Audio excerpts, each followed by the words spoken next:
Ingredients you will need for this recipe are tomato paste, red beans, chicken broth, Mexican style cheese, corn tortillas, a rotisserie chicken, salt, pepper, olive oil, an onion. In terms of seasoning, you'll need cumin powder, garlic powder, and some chili powder.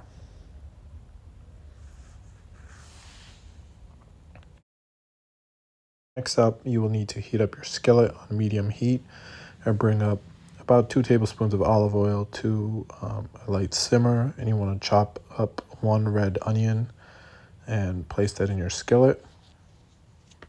And we're just going to be cooking out the raw onion taste here. You can add a little bit of brown coloring to the onions if you like.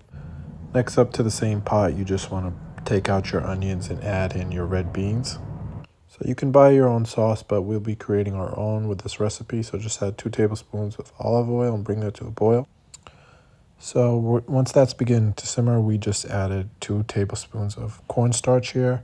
And we're just going to mix the ingredients until they've combined and they sort of clump up. So as you can see, I'm just whisking away here. And once you have a equal consistency, we're going to add our seasoning. So here we're going to add garlic powder, cumin powder, chili powder.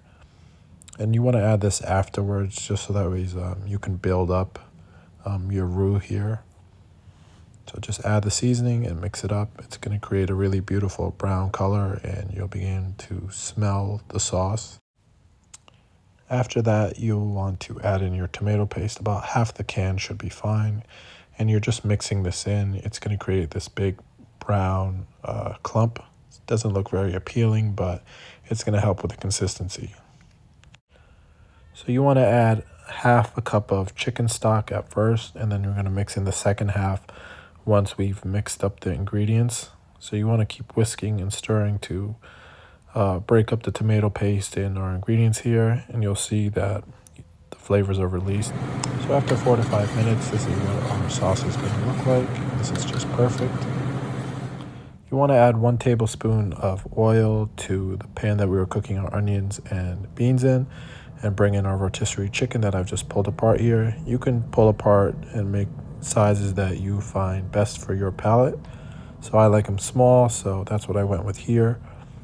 So I've just added in my chicken first because that's what needs to be heated up.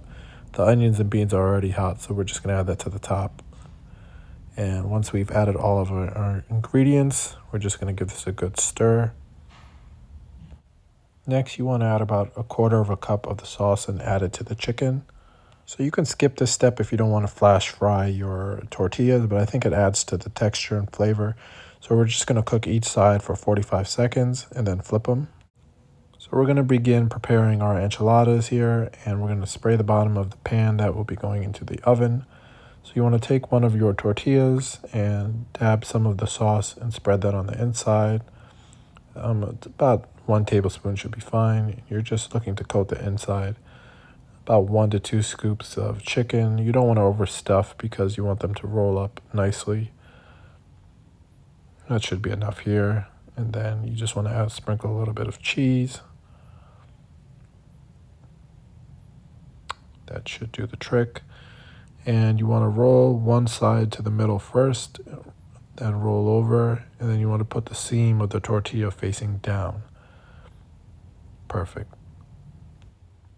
Next up, you want to take your extra sauce and just layer it over the enchiladas once you've rolled all of your tortillas. You just want to add it to the top. It doesn't have to be pretty because the cheese and the sauce is going to go everywhere once it's in the oven. Next up is everyone's favorite part. You just want to add some cheese to the top, and you can add as little as much as you like. I went for a moderate amount here. So next up, we're going to place our enchiladas into the oven for 20 minutes on 350. We're just melting the cheese here. And this is our final product here. This is about 40 enchiladas, and they were delicious. So give it a try, enjoy.